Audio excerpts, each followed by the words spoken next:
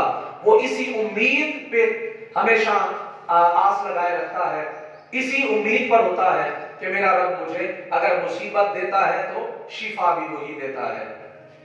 قرآن مجید میں اللہ ارشاد فرماتا ہے لا تقنطوا من رحمت اللہ، اللہ کی رحمت سے نا امید مت ہو. اور اطمینان قلب سے مراد یہ ہے کہ انسان عقیدہ توحید کا جب قائل بنتا ہے تو پھر اس کا دل ہمیشہ ہمیشہ مطمئن ہوتا ہے.